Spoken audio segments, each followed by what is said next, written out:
I'm Nareet Ben. We're back here on Debrief covering a tense 24 hours from central Israel, what's being called a terror attack by police that left 8 people injured, to the Israel-Egypt border where rockets were fired into the Red Sea city of Eilat.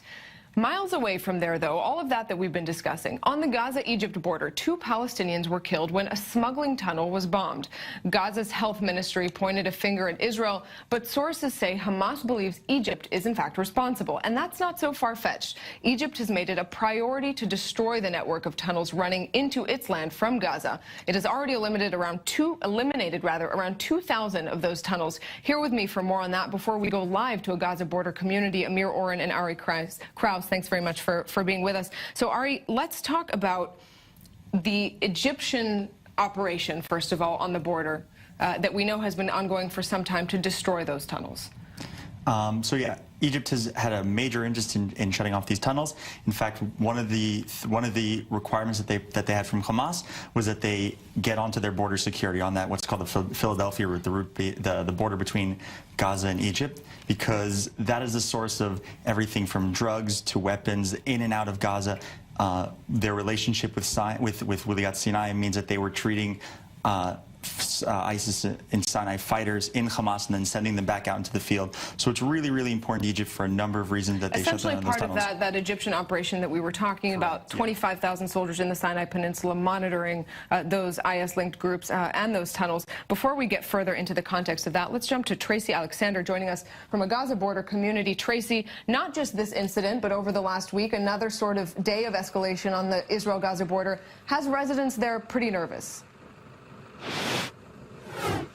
Absolutely, Nareet. In fact, residents tell me they spend every day here fearing for their lives. They say the situation is far from over. Let me give you a bit of an idea as to exactly where I'm standing. Residents here tell me this is the closest Israelis can actually get to the Gaza border. A few hundred metres from where I'm standing is actually a Hamas military outpost that was targeted by the Israeli military in response to a Gaza rocket fired onto near a moshav a few kilometres from where I'm standing. And then just a couple of metres behind me is this huge wall. On the other side of that wall are hundreds of homes of Israelis.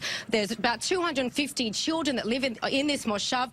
They say they could hear gunfire coming from the Hamas military outpost every day up until this retaliation. They could hear the explosions when Israel retaliated against the Hamas outpost. I'm now joined by a resident that lives on this moshav. She's a mother of 2 children, has lived here her whole life. Hila Fenlon, tell me about what it's like for you living here on this outpost when tensions flare up between Gaza and Israel.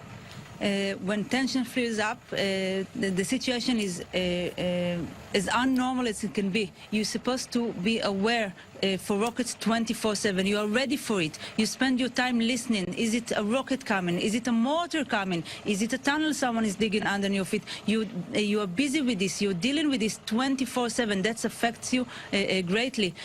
Kids sometimes, some of the families, their bedroom is the bomb shelter because people are afraid to sleep at night if the rocket will come at night. It's affected people for the last 16 years. It's not something that just goes away. Talk us through these Hamas tunnels that we know. We've heard reports that Hamas has almost increased its military might to what it was before 2014. The military close to where we're standing right now is still looking for those tunnels. Yes, they're looking for the tunnels because they know that there are tunnels right now. Even before the last operation in 2014, they knew that there are tunnels, and they know that there are today. Hamas is digging them. They are not stopping. They're using all of their abilities to dig these tunnels. They made it as their main project. And when you think about it, this is tunnels that's supposed to send terrorists, to bring terrorists into my home, into my life, into my children. This is something that when people ask me, how do you sleep at night? Knowing that, well, how can you sleep at night knowing that? It's not possible. Absolutely. You were calling it before psychological warfare, the fact that the Hamas military outpost is placed strategically on the other side of this wall. Talk me through what we were talking about. Hamas is a terror organization, and by its name, this is what they do. They're supposed to terrorize people, and this is what they're trying to do. They're fighting civilians, they're fighting children, families, mothers and fathers.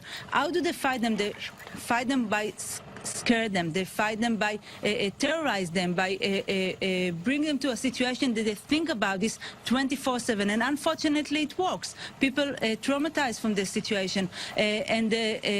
People sometimes look at the weapon as just a weapon. It's not just a weapon. It's a psychological warfare that's supposed to make us think about living here. And as a message, we do think about living here, but not leave this place, but to stay forever. But we do want a solution. We don't want this situation to continue. We don't want to live with tunnels coming into our homes. Certainly. Hila, thank you so much for providing that insight. And as you can see, Nurit, the tensions here are certainly high. The residents here feel extremely traumatized and are calling on the government to do something to improve the situation on both sides of the border. Tracy Alexander, thanks very much for that. Back here in our studio with Amir and Ari. Amir, the context of all this, after we hear that resident speaking, is a Gaza war report expected to come out with scathing critique of how Israel actually conducted itself, especially vis-a-vis those communities. Yes, but this is ancient history by our standards. And the question is, are we approaching a new round of fighting? There are tensions within the Hamas leadership. There is the more pragmatic wing headed by Ismail Haniyeh, who wants to take over from Khaled Mashal, who is outside of Gaza. And there is the military wing headed by Yahya Sinwar, who is much more militant. Right now, the Haniyeh faction manages to restrain the Sinwar faction. But if it gets out of hand, we are unfortunately going to see another clash. Well, ancient history, you say, but if lessons aren't learned, then history repeats itself, Indeed. As we all know, and as we see very frequently in this part of the world. Ari Kraus, Amir Oren, thanks very much for being with us in this conversation. We're going out for a quick break, an update from our news desk, and when we're back, Turkey and Iraq and the Trump administration. What will it mean in the next 4 years? Stay with us.